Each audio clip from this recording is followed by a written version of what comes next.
यही बस सुरुर लगाओ तो जगह नहीं पहुँच के। हाँ का करे जगह दी सुत्ता था। अरे सुते तू हो दिन भर नम खराटा मार के सुते सुता है। अरे दादा उठ नहीं पहुँचते बाग मत कान सुते देता हमरा के दिन भर सुतबे। हाँ दुनिया के मैंने काम पे गई है कुल लेकर चल गए मनरेगा वाले तो सुतल बाटा खाली पैसा पैसा के चक्कर में रहला तू। हां ही उड़ा था पैसा। आज हम काम पे ना जाए कहाँ ले जेबे? अब प्रधान के मेरा रली उनके मर गेली। प्रधान के मेहरारू मर गया? हाँ कैसे रे? उनके जैसे ना आई ठेवनो बा ना और ए में हार्ट अटैक आ गेल तो ततवा चियार के मर गेली। प्रधान के मेहरारू मर गई? हां हार्ट अटैक आ अरे गेल। बड़ा निक रहनी बतावा बिनैया जात रहली हम परसोइया कहलिन ए ढेला बाबा कहाँ जात बटा? अरे हम जाती बाजारे कहले तू कबो मिलल नहीं। हम करे का करी भौजाई समय नहीं मिलला कहले कबो आवत हाल चाल ले करा बता।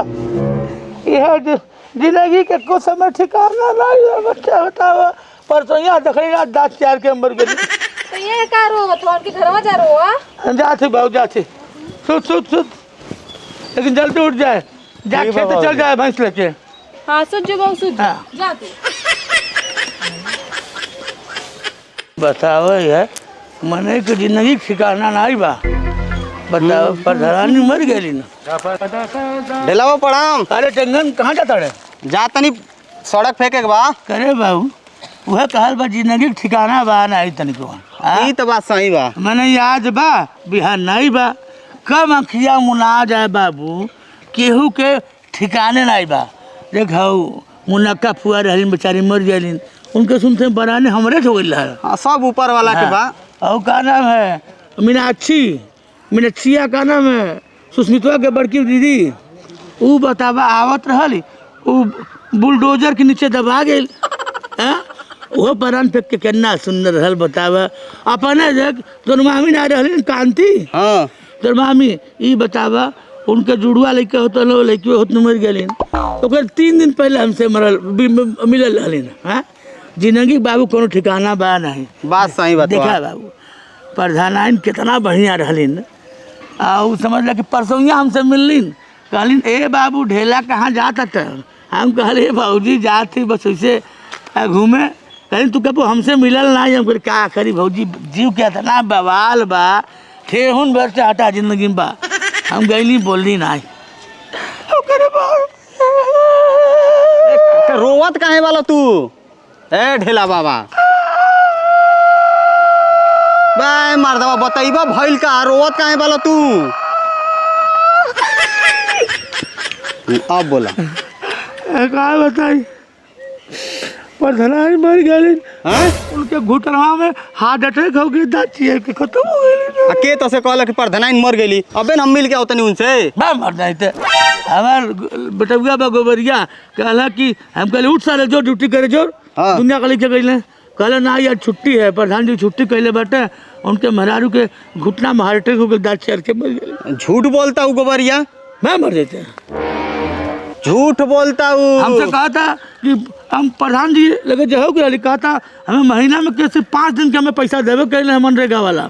1 हफ्ता कामे कैले बाबू तो 5 दिन के मिली नहीं। साला 1 महीना में वो गोबरिया 5 दिन के हल तो 23 दिन छुट्टी मारल 1 हफ्ता काम करेला।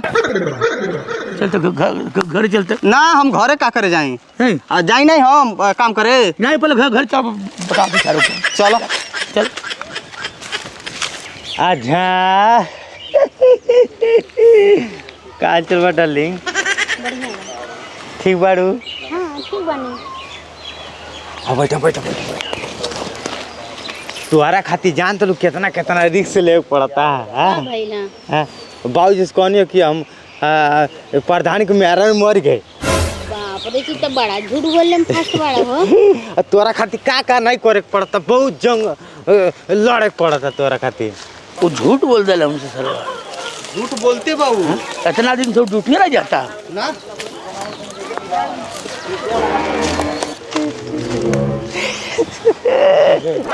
है तोहर लइकवा गोबरिया तोरा खातिर बिस्कुट लेके आइला नहीं। हां सही में। हाँ देखिए काजी कहाँ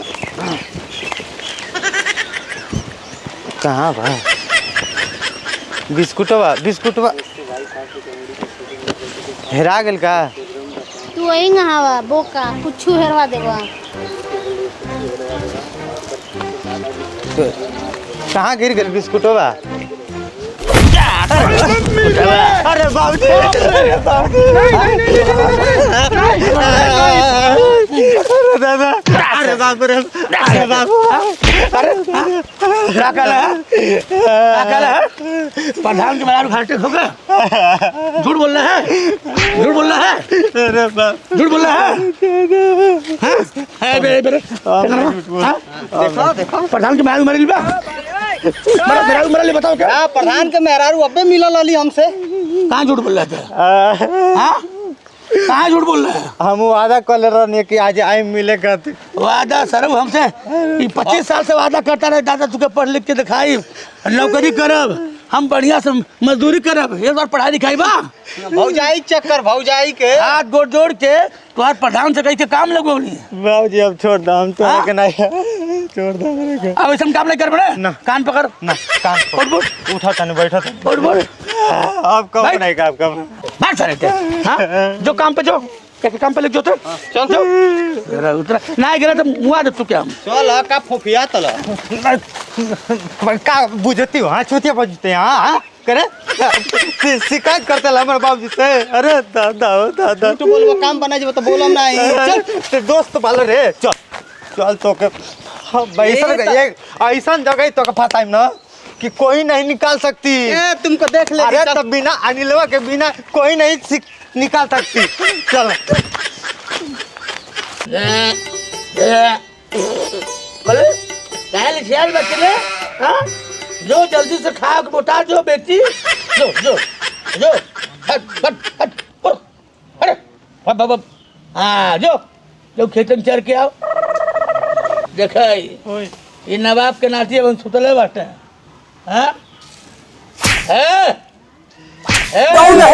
बाबूजी ससुरु ये भाई बेटा कुंभकर्ण के परदादा हाँ जो काम पे जो सरो उदनवा मरबो कैली है तब वो समझ में ना आयल तू के हाँ चलो बाबूजी हाँ हम काम पे ना जाए कहने दीजिए पेटवा बहुत गोड़ा तटे दुखा तटे कहाँ गया था रे आई का देखा तनी हमें अंदर गोड़ा तटे।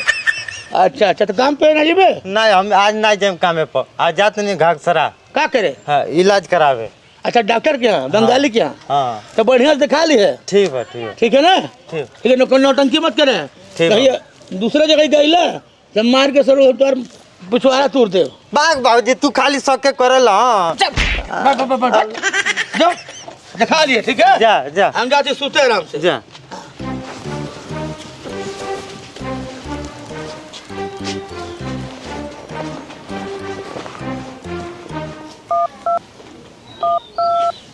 हाँ डार्लिंग कहाँ बाड़ू हाँ अरे जल जइया कनिया आइल नु मिले खाती उज के आव हम औते बानी अबे।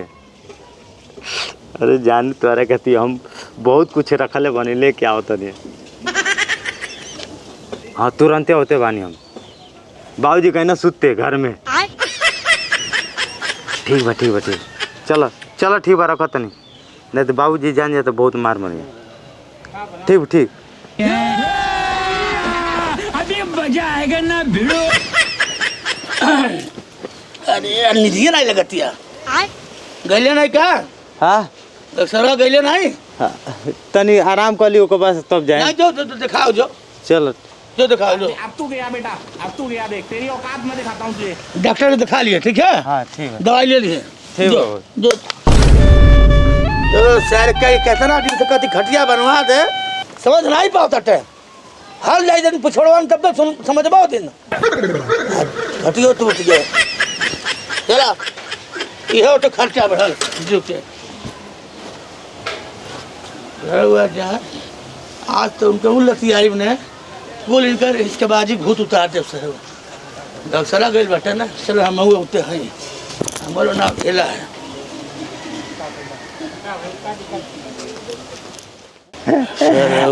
लाज लगा बाप के नाती भइल बाटे वाला मजाक लहल ऊ तो हऊ एथिया बाटे ऊ हमरा फंसा देला हर जगह हम तो भाग गई नहीं तुरंते। तू भाग गई तो हम पीछा गए गचे दे। ठीक बा। सुने ना तोरा खातिर देखा तलू कितना जंग लड़े पड़ता हाँ का हो गई? बाबूजी से देखा तलू कितना झूठ झूठाई बोले के पड़ हम बाबूजी से बहाना कह कहीं नहीं घाट सरा जात नहीं पेटे में है दर्द बा सही में दर्द हुआ?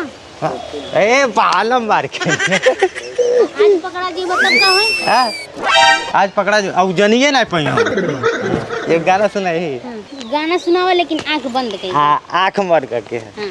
हाँ आँख बंद कर सुनाए आनन पा दिया आनन के नन पा दिया आनन के कैसा लगा था और सुनावा। आनन पा दिया आनन के आनन पा दिया आनन के क्यों पा दी तू अपन हथवा द हमरा हथवा में। हाँ, अपन हथवा द। अपन हाथवा हाँ तोरा वजवा काहे चेंज लगता हाँ हाँ हाँ।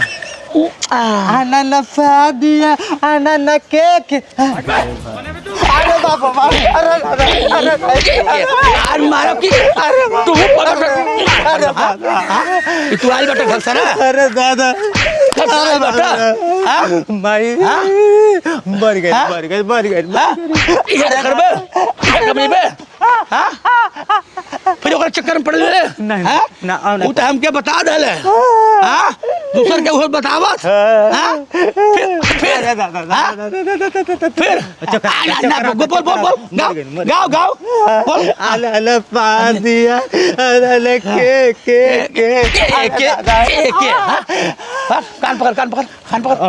कान पकड़ माई कसम खा कर हम नहीं उठ बैठ हाँ उठ बैठ माई कसम खा उठ बैठ ऑन ने दादा सारा उतना ऐसा नालायक लड़कियां मिल जाए तो खानदान सत्यानाश हो गए अब सर लोग जैसे केहू साथ गुड़िया के बाल डारा बिन